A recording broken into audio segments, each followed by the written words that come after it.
महिला सुरक्षा मिशन शक्ति। पुलिस ने मिशन शक्ति के तहत सार्वजनिक स्थानों पर गश्त बढ़ाई है और महिलाओं के लिए हेल्प डेस्क को प्रभावी बनाया है। साइबर सुरक्षा केंद्र। युवाओं को ऑनलाइन धोखाधड़ी से बचने के लिए प्रदेश के प्रमुख विश्वविद्यालयों में साइबर जागरूकता सेल स्थापित किए जा रहे हैं। शीतलहर सहायता।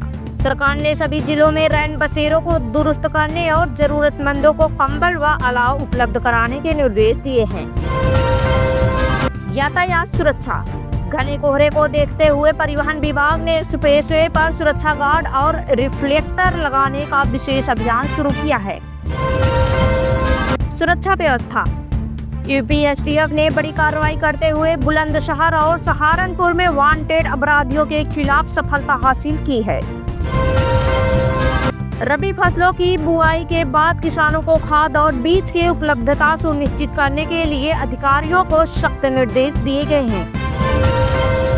स्वच्छता अभियान। उत्तर प्रदेश के कई नगर निगमों ने स्वच्छता रैंकिंग में सुधार के लिए वेस्ट टू वेल्थ मॉडल पर आधारित नए पार्क विकसित किए।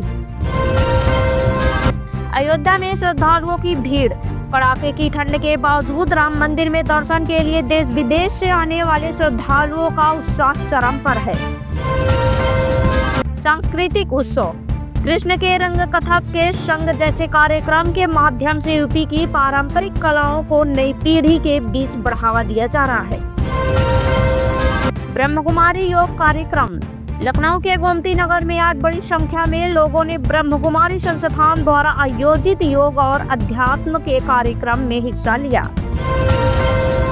महिला स्वास्थ्य। ग्रामीण क्षेत्रों में महिलाओं के लिए स्वास्थ्य सखियों के माध्यम से जागरूकता और बुनियादी जांच की सुविधाएं बढ़ाई गई हैं। आयुष्मान कार्ड अभियान। आयुष्मान भारत योजना के तहत अब तक छूटे हुए पात्र परिवारों के कार्ड बनाने के लिए विशेष शिविर लगाए जा रहे हैं। नया मेडिकल कॉलेज। सरकार ने नए सत्र के आगामी मेडिकल कॉलेजों के आधुनिक चिकित्सा उपकरणों की खरीद को मंजूरी दी है।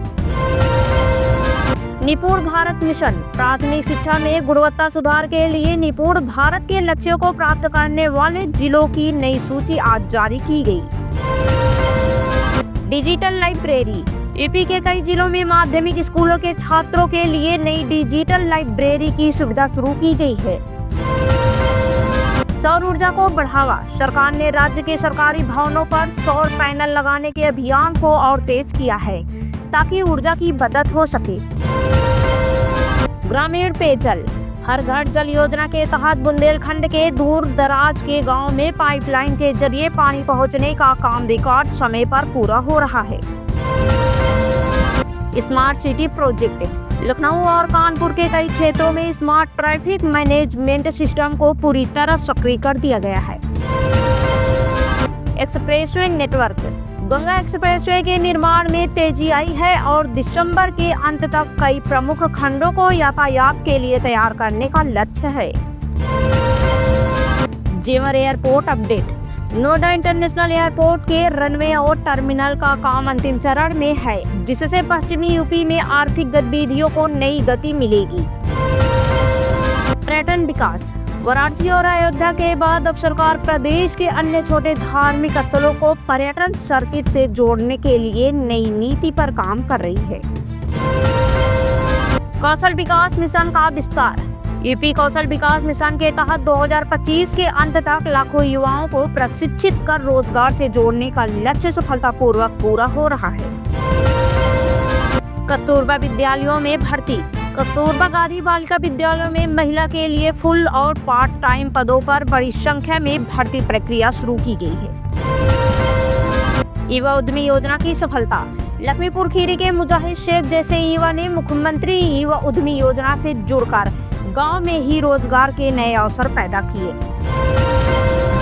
प्रधानमंत्री के आगमन की तैयारी।